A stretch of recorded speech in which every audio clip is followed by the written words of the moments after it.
आज हम class 9th का चैप्टर नंबर 15 प्रोबेबिलिटी स्टार्ट करेंगे। तो प्रोबेबिलिटी होता क्या है? किसी भी इवेंट के होने की पॉसिबिलिटी को हम प्रोबेबिलिटी कहते हैं। प्रोबेबिलिटी का formula number of possible outcomes upon total number of outcomes. इस पूरे प्रोबेबिलिटी चैप्टर में आपको एक ही फॉर्मूला यूज़ करना है, याद रखना, और सारे क्वेश्चन में यही फॉर्मूला आपको अप्लाई करना है। तो प्रोबेबिलिटी, किसी भी इवेंट की प्रोबेबिलिटी हमेशा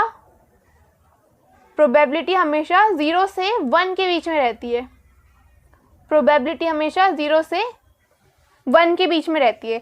जब प्रोबेबिलिटी 0 के इक्वल हो जाती है, जब प्रोबेबिलिटी किसी भी इवेंट की 0 के इक्वल हो जाती है, तो उस इवेंट को हम कहते हैं इम्पॉसिबल इवेंट। उस इवेंट को हम क्या कहते हैं? Impossible event. और जब किसी इवेंट की प्रोबेबिलिटी 1 के इक्वल हो जाती है, तो उस इवेंट को हम कहते हैं श्योर इवेंट।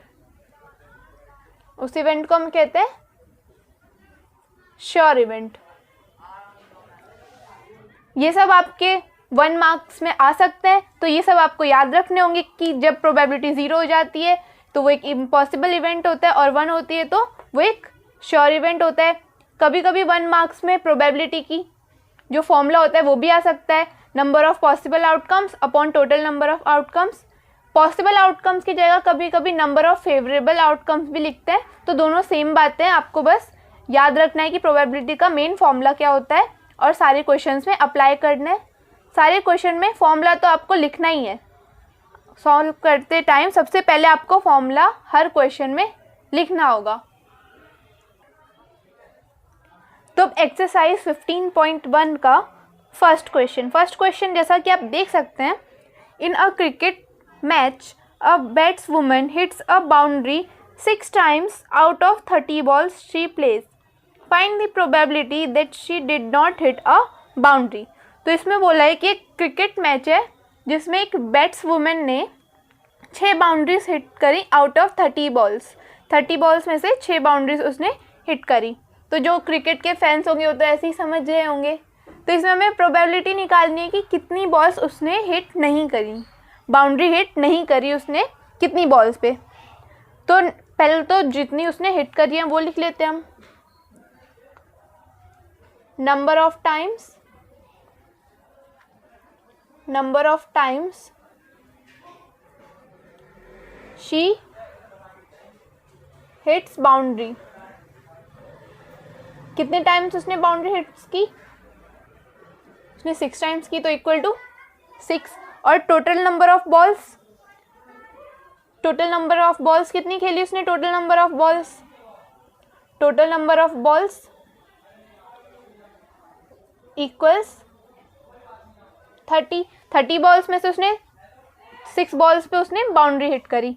तो हमें क्या निकालना है? Probability that she did not hit a ball. तो पहले तो नंबर ऑफ बॉल्स हमें फाइंड आउट करना होगा, कितनी बॉल्स उसने हिट नहीं की। Number of times she did not hit boundary, क्या हो जाएगा? Simple, 30 minus 6। 30 बॉल्स थी, 6 पे उसने बाउंड्री हिट की, तो कितने पे नहीं की? 30 माइनस 6 पे जो बाकी बची हुई बॉल है इक्वल्स 24। अब हमें क्या निकालना है? प्रोबेबिलिटी निकालना है।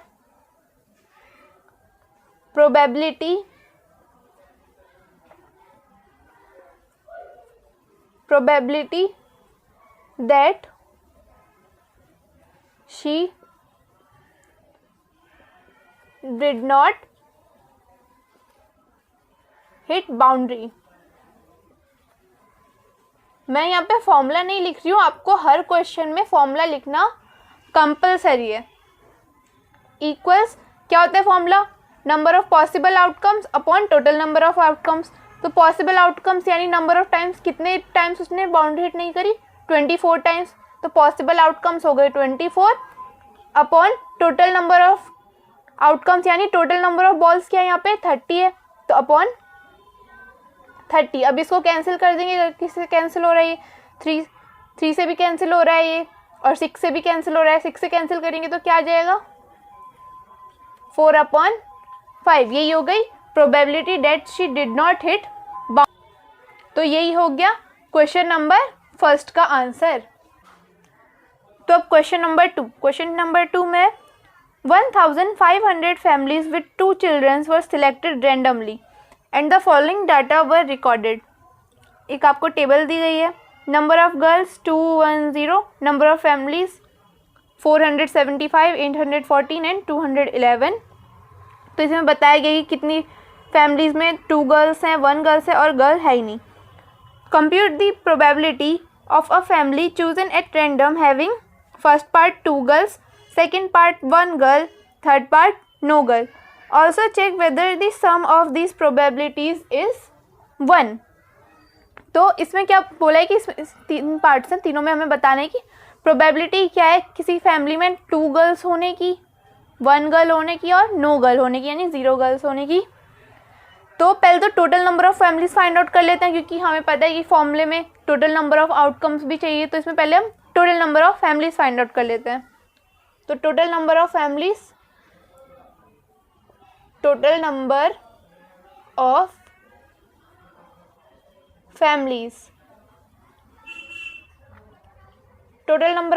क्या हो जाएगा, 475 प्लस 814 प्लस 211। इन तीनों को प्लस कर देंगे तो क्या आ जाएगा, 1500। जैसा कि क्वेश्चन में भी गिवन था कि 1500 टोटल फैमिलीज को हमने रैंडम चूज किया है। तो फर्स्ट पार्ट में पहले तो number of families having 2 girls, first part में हमें क्या निकालना है, 2 गर्ल्स का निकालना है। तो पहले नंबर ऑफ फैमिलीज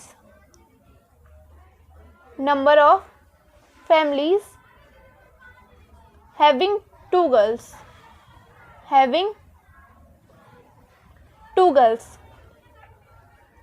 तो हमने डेटा में देखा था, जो टेबल गिवन थी हमें, उसमें हमने देखा था 2 गर्ल्स के कितने थे फैमिलीज, 475। देयरफॉर प्रोबेबिलिटी क्या हो जाएगी, आपको पूरा लिखना है, probability of families having 2 girls equals, उसके बाद आप फॉर्मूला लिखेंगे, number of possible outcomes upon total number of outcomes. मैंने आपको पहले ही बताया कि हर क्वेश्चन में फॉर्मूला लिखना तो ज़रूरी है, कंपलसरी है। तो ये क्या हो जाएगा, पॉसिबल आउटकम्स में 475 upon total number of outcomes, यानी टोटल नंबर ऑफ फैमिलीज कितनी है 1500, 475 अपॉन 1500। अब इसको कैंसिल करेंगे तो ये आ जाएगा 19 अपॉन 60। हमेशा आपको सबसे सिंपलेस्ट फॉर्म में ही प्रोबेबिलिटी देनी चाहिए। अब इसका सेकंड क्वेश्चन के सेकंड पार्ट प्रोबेबिलिटी हमें निकालनी है 1 गर्ल की। तो हम पहले लिखेंगे number of families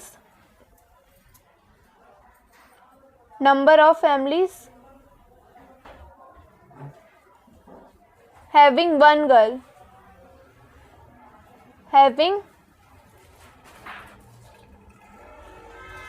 girl, equals कितनी फैमिलीज में 1 गर्ल थी, 814। देयरफॉर प्रोबेबिलिटी, मैं आपको बार बार कह रही हूँ कि आपको फॉर्मूला लिखना तो कंपलसरी है। प्रोबेबिलिटी क्या हो जाएगी, नंबर ऑफ पॉसिबल आउटकम्स यानी 814 है यहाँ पे, upon total number of outcomes यानी टोटल नंबर ऑफ फैमिलीज कितनी है 1500। अब इसको कैंसिल करेंगे, 2 से कैंसिल करेंगे तो क्या आ जाएगा, ये 407 अपॉन 750, जो क्या सेकेंड पार्ट का आंसर। अब थर्ड पार्ट है number of families with 0 girl और no girl. Number of families having no girl, having no girl. तो ये हो जाएगा, कितनी फैमिलीज है 200, कितनी फैमिलीज हैं 211। देयरफॉर प्रोबेबिलिटी क्या हो जाएगा, probability number of possible outcomes upon total number of outcomes. Number of possible outcomes यहाँ पे क्या है 211 upon total number of families यानी टोटल नंबर ऑफ आउटकम्स 1500।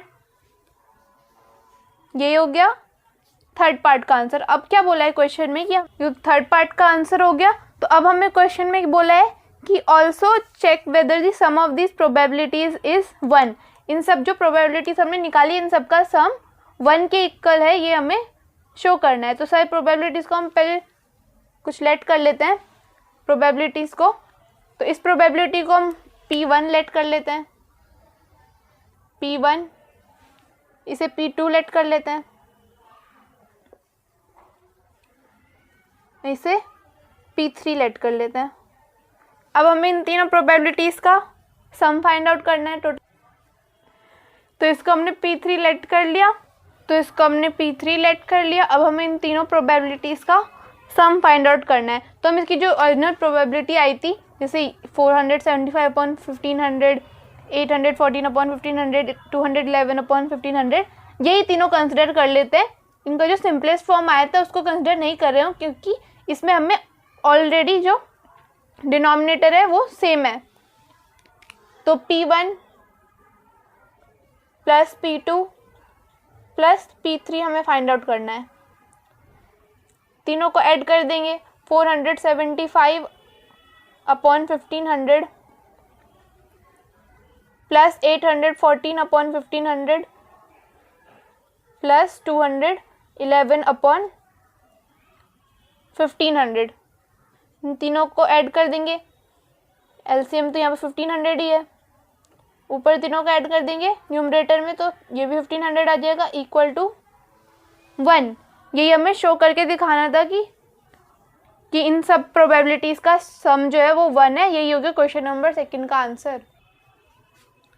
तो अब क्वेश्चन नंबर 3 है, in a particular section of class 9 40 students were asked about the months of their birth and the following graph was prepared for the data so obtain. तो आपको graph दिख रहा होगा। Find the probability that a student of the class was born in August. हमें अगस्त में born student का probability निकालना है। तो हम देख सकते हैं पहले अगस्त में कितने स्टूडेंट्स बोर्न हुए, ग्राफ में आप देख सकते हैं 6 स्टूडेंट्स हैं। तो नंबर ऑफ स्टूडेंट्स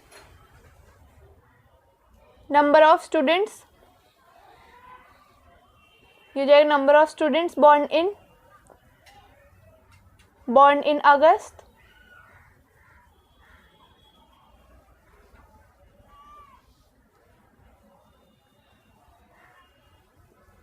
इक्वल्स 6। हमें प्रोबेबिलिटी निकालना है, तो जो P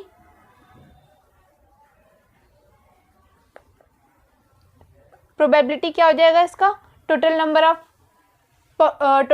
possible outcomes upon total number of outcomes. Possible outcomes यहाँ पे क्या है 6 अपॉन टोटल कितने स्टूडेंट्स थे 4, तो 6 अपॉन टोटल कितने स्टूडेंट्स थे 40, तो 6 अपॉन 40 ये हो जाएगा। इसको 2 से कैंसिल करेंगे, 3 अपॉन 20। यही हो गया क्वेश्चन नंबर 3 का answer.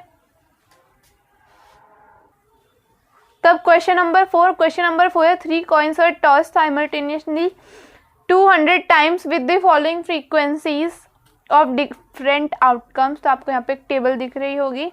If the 3 coins are simultaneously tossed again, compute the probability of 2 heads coming up। तो इसमें प्रोबेबिलिटी निकालने की 2 heads coming up यानी 2 हेड एक साथ आए हैं। तो इसमें पहले तो number of times 2 heads come up आप देख सकते हैं टेबल में 2 हेड्स 72 टाइम्स है, 72 टाइम्स है 2 हेड्स का, लिख देते हैं। Number of times 2 heads come up equals 72 times. तो probability of 2 heads come up क्या हो जाएगा, नंबर ऑफ पॉसिबल आउटकम्स यानी 72 upon total number of outcomes. Total कितने टाइम्स, कौन को टॉस किया 100 टाइम्स, तो 72 अपॉन 2 टाइम्स उसको किया तो 200 टाइम्स हो जाएगा. वो 2 बार टॉस किया उस कॉइन को तो 200 टाइम्स हो गया. तो 72 अपॉन 200 ये हो जाएगा 9 अपॉन 25. यही हो गया क्वेश्चन नंबर 4 का आंसर. तो अब क्वेश्चन नंबर 5 जैसा कि आप देख सकते हैं, an organization selected 2400 families at random and surveyed them, determine a relationship between income level and the number of vehicles in a family. The information gathered is listed in the table below. तो आप एक table भी देख सकते हैं. Suppose a family is chosen. Find the probability that the family chosen is earning rupees 10,000 to 13,000 per month and owning exactly 2 vehicles. ऐसे इसके पूरे 5 पार्ट्स हैं, हमें सबके प्रोबेबिलिटीज़ फाइंड आउट करना है. तो टोटल नंबर ऑफ फैमिलीज़ तो आपने क्वेश्चन में ही देख लिया 2400 है. तो हम इसका फर्स्ट पार्ट देखें तो फर्स्ट पार्ट क्या है, अर्निंग 10,000 to 13,000 पर month and owning exactly 2 vehicles. इसको हम P1 लेट कर लेते हैं. तो हमें देखना है कि कितनी ऐसी फैमिलीज है जिनके जो अर्निंग है वो 10,000 से 13,000 है एंड वो ओनिंग एग्जैक्टली 2 व्हीकल्स और उनके पास एग्जैक्टली 2 व्हीकल्स है. तो आपने टेबल में देखा होगा और अगर आपके पास बुक है तो आप अभी भी देख रहे होंगे टेबल में कितनी फैमिलीज ऐसी हैं, तो 29 फैमिलीज ऐसी हैं. तो पॉसिबल आउटकम्स क्या हो जाएगा 29 upon total number of outcomes यानी total number of families. Total number of families कितनी है 2400. तो 29 अपॉन 2400 ये हो गया फर्स्ट पार्ट का आंसर. नाउ सेकंड पार्ट में प्रोबेबिलिटी को हम सेकंड P2 लेट कर लेते हैं. सेकंड पार्ट क्या है, अर्निंग रुपीज़ 16,000 और more per month and owning exactly 1 vehicle. तो टेबल में आपने देखा होगा लास्ट कॉलम 16,000 और मोर का होगा, तो उसमें हमें बताना है कि कितने ऐसी फैमिलीज हैं जिनके 16,000 और मोर इनकम है एंड ओनिंग एग्जैक्टली 1 व्हीकल मतलब 1 व्हीकल है. तो ऐसी कितनी फैमिलीज हैं, तो टेबल में हमने देखा 579 फैमिलीज हैं.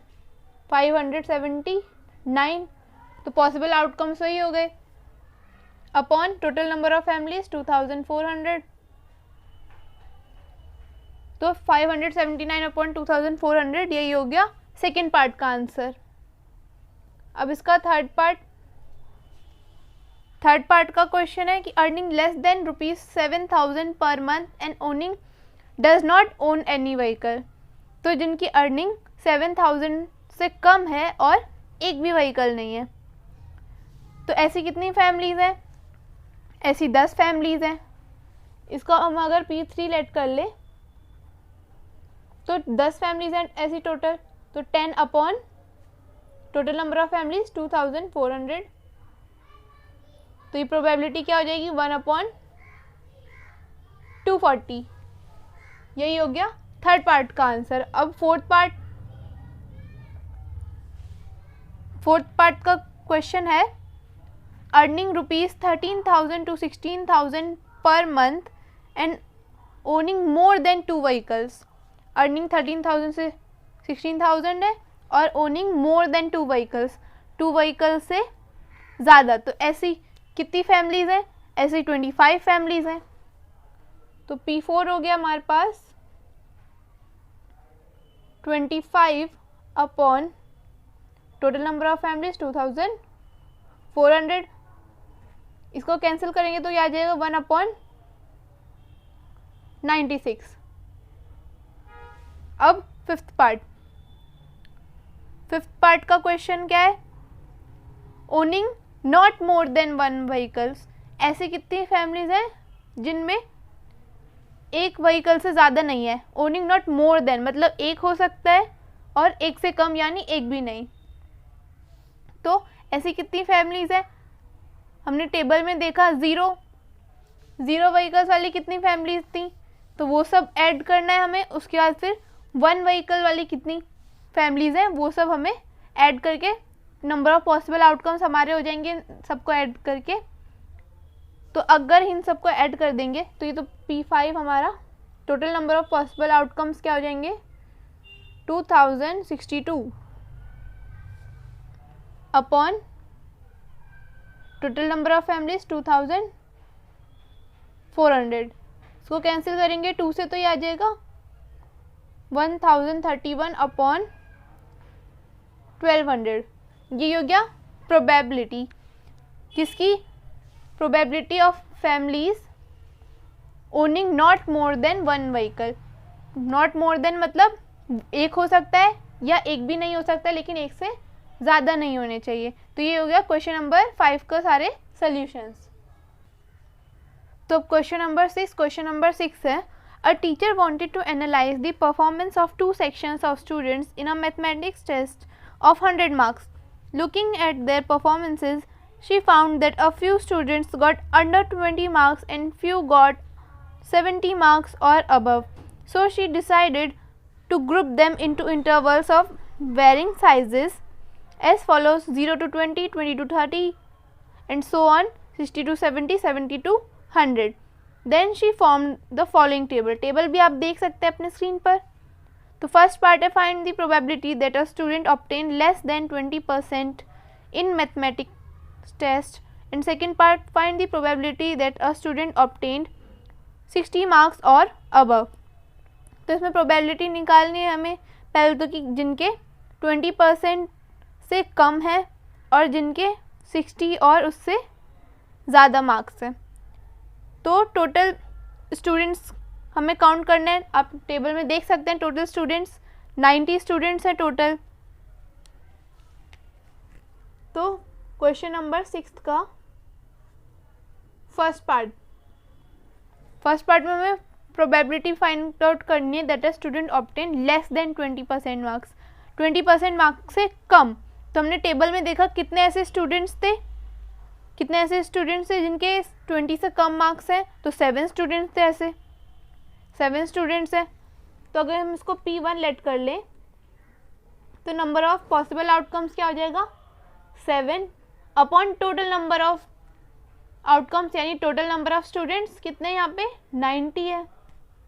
तो 7 अपॉन 90 हो जाएगा इस पार्ट का आंसर। अब सेकेंड पार्ट में हमें बोला है find the probability that a student obtained 60 marks और अबव। तो इसमें हमें बताना है कि 60 मार्क्स और अबव, तो हम इसमें 60 मार्क्स से अबव वाले भी काउंट करेंगे और जो जिनके 60 मार्क्स हैं वो भी। तो इसमें हम टेबल में देखा कि 60 से 70 कितने हैं 15 और 70 से अबव कितने 8। तो हम दोनों को कंसिडर करेंगे कि 70 से जो ज़्यादा होंगे वो तो 60 से भी ऑब्वियसली ज़्यादा ही होंगे। तो पॉसिबल आउटकम्स कितने हो गए 15 + 8, 15 + 8 23। तो P2 हो जाएगा हमारा 23 upon total number of students 90। यही हो गया प्रोबेबिलिटी सेकेंड पार्ट का। तो यही हो गया क्वेश्चन नंबर 6 का answer.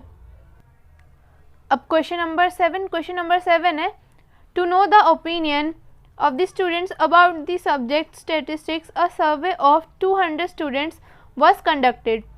The data is recorded in the following table. आप टेबल देख सकते हैं, like 135 students, dislike 65 students. Find the probability that a student chosen at random, first part like statistics, second part does not like it. तो इसमें कितने total number of students है 200 है total number of students. हमें first part में निकालना है कितने स्टूडेंट्स को स्टैटिस्टिक्स पसंद है और किनको नहीं। तो फर्स्ट पार्ट में P1 इक्वल टू, तो कितने स्टूडेंट्स हैं जिनको स्टैटिस्टिक्स पसंद है। तो हमने टेबल में देखा कितने स्टूडेंट्स लाइक स्टैटिस्टिक्स 135 तो possible outcomes 135 upon total number of outcomes. और हमने क्वेश्चन में देखा कि टोटल नंबर ऑफ स्टूडेंट्स कितने 200 हैं, तो 135 अपॉन 200। अब इसको हम सिंप्लीफाई करेंगे तो ये हो जाएगा सिंपलेस्ट फॉर्म में 27 अपॉन 40। ये हो गया probability of students liking statistics. अब इसका सेकेंड पार्ट हम P2 लेट कर लेते हैं। डज नॉट लाइक स्टैटिस्टिक्स का हमें निकालना है, तो ऐसे कितने स्टूडेंट्स है टेबल में हमने देख लिया 65 है, upon total number of students कितने हैं 200। इसको सिंपलेस्ट फॉर्म में लिखेंगे तो ये हो जाएगा 13 अपॉन 40, 13 अपॉन 40। यही हो गया सेकेंड पार्ट की प्रोबेबिलिटी, यही हो गया पूरा 7th क्वेश्चन का सोल्यूशन। अब क्वेश्चन नंबर 8 है the distance in kilometre of 40 engineers from their residence to their place of work were found as follows. आप देख सकते हैं अपनी स्क्रीन पर ये सारे जो डिस्टेंस है वो गिवन है। What is the empirical probability that an engineer lives first part less than 7 kilometre from her place of work, second part more than or equal to 7 kilometer from her place of work, third within half kilometer from her place of work। तो इसमें आप सारे देख सकते हैं distances given है। तो first part को अगर हम P1 लेट कर लें प्रोबेबिलिटी, तो इसमें लेस देन 7 किलोमीटर आपने देखा सारे जो डेटा गिवन है उसमें 7 किलोमीटर से लेस कितने इंजीनियर्स हैं जिनके 7 किलोमीटर से लेस है, तो ऐसे 9 इंजीनियर्स है, पूरे 9 इंजीनियर्स है upon total number of engineers. तो क्वेश्चन में गिवन है कि टोटल नंबर ऑफ इंजीनियर्स कितने 40 हैं, तो 9 अपॉन 40 हो गया इसका probability of engineer less than 7 kilometre from our place of work. अब सेकेंड पार्ट में इसको हम P2 लेट कर लेते हैं। तो इसमें क्या बताना है हमें, मोर देन और equal to 7 kilometre from our place of work, या तो 7 किलोमीटर या तो 7 किलोमीटर से मोर देन यानी ज़्यादा। तो ऐसे कितने इंजीनियर से आप डेटा में देख के काउंट कर सकते हैं। तो इस ऐसे टोटल 31 है, 31 इंजीनियर्स हैं ऐसे। तो 31 अपॉन टोटल नंबर कितने इंजीनियर्स के 40 हैं, तो ये हो गया 31 अपॉन 40। या तो अब इसमें सारे डेटा में से फाइंड आउट कर सकते हैं कि कौन कौन से 7 है और 7 से ज़्यादा है, या तो हमने देखा कि 7 से कम कितने हैं 9 है, तो 40 में से 9 माइनस कर दें तो उतने तो 7 या 7 से ज़्यादा होंगे, तो 31 है। ऐसे भी आप फाइंड आउट कर सकते हैं। अब इसका थर्ड पार्ट में क्या है, with in half kilometre from there place of work. तो हाफ किलोमीटर, तो आपने देखा डाटा में ऐसा एक भी नहीं है इंजीनियर जिसके हाफ किलोमीटर के अंदर रहते हैं।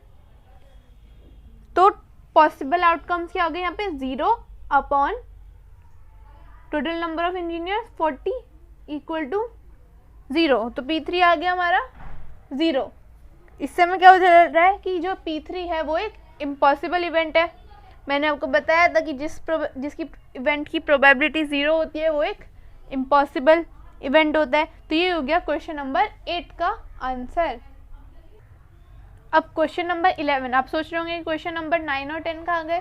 तो क्वेश्चन नंबर 9 और 10 एक्टिविटी बेस्ड क्वेश्चन है, तो जो कि आपको खुद करना पड़ेगा।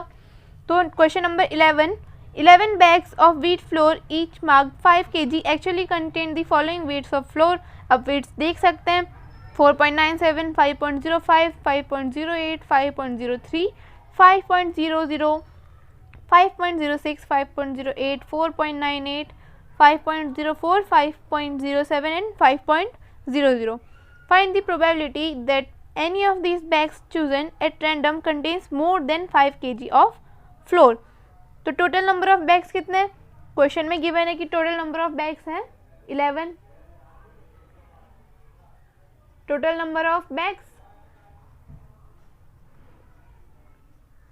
इक्वल्स 11। अब हमें क्या बताना है, number of bags contain more than 5 kg, number of bags containing more than 5 kg, 5 kg floor. ऐसे कितने बैग हैं, तो हमने डेटा में देखा 7 बैग्स हैं, ऐसे 7 बैग्स हैं टोटल। तो प्रोबेबिलिटी क्या हो गई,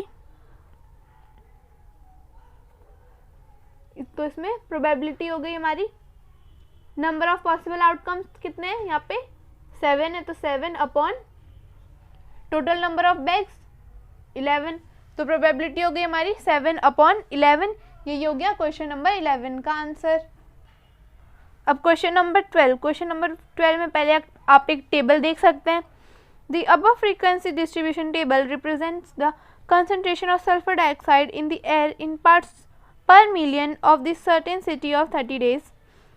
Using this table, find the probability of the concentration of sulfur dioxide in the interval 0.12 to 0.16 of any of these days. तो मैं क्या बोला इस क्वेश्चन में, एक टेबल गिवन है, उसमें सल्फर डाइऑक्साइड का कंसंट्रेशन गिवन है। तो इसमें हमें बताना है कि find the probability of concentration of sulphur dioxide in interval of 0.12 to 0.16। तो इस इंटरवल में कितनी डेज है, तो हम देख सकते हैं कि टेबल में 0.12 टू 0.16 कितने डेज हैं, 2 डेज हैं। तो और टोटल नंबर ऑफ डेज है 30 डेज, क्वेश्चन में भी गिवन है और टेबल में भी हम देख सकते हैं 30 days total number of days है। तो हम लिखते हैं number of days for which concentration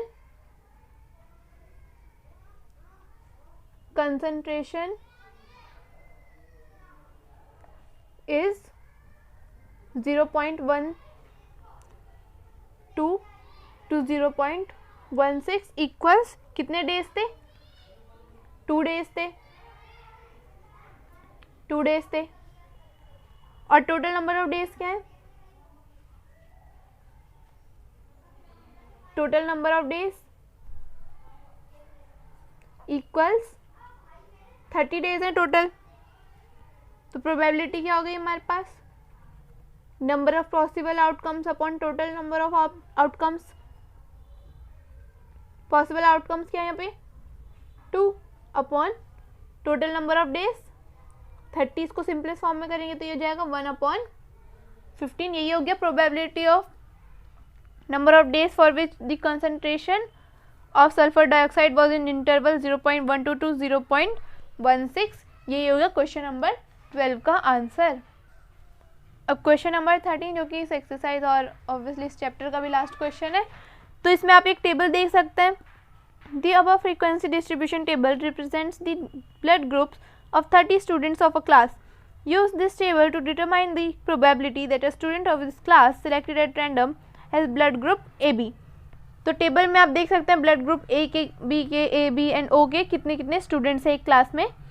तो इसमें हमें बताना है probability that a student has A B as a blood group A B है जिस स्टूडेंट का, वो हमें प्रोबेबिलिटी फाइंड आउट करनी है उस स्टूडेंट की।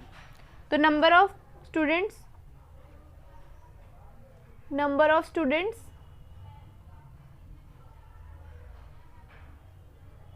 having blood group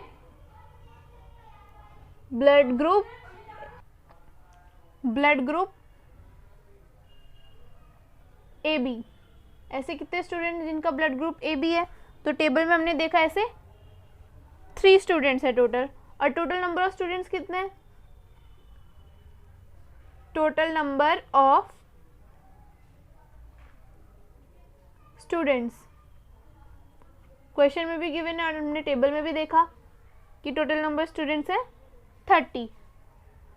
therefore required probability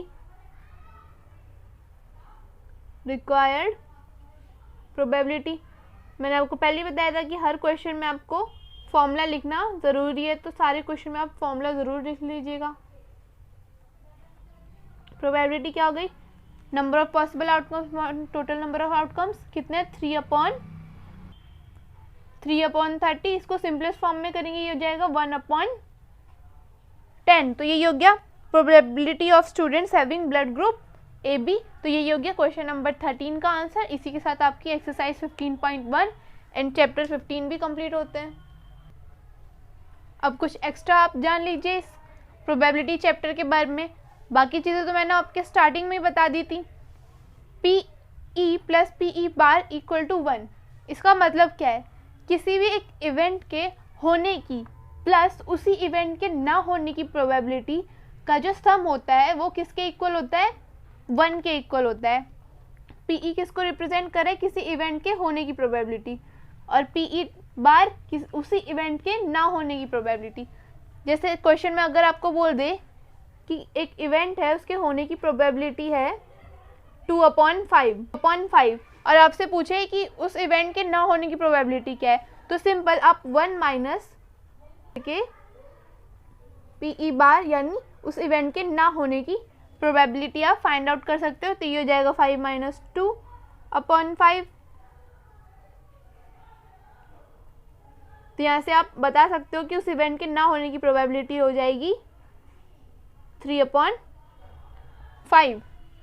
तो ये जो है बहुत इम्पॉर्टेंट बात है, ये आपको याद रखनी है। और कभी कभी या मोस्ट ऑफ द टाइम ये एग्ज़ाम में 1 मार्क्स में आ ही जाता है कि PE + PE बार = डैश, या फिलअप्स के फॉर्म में ये आ जाता है कई बार।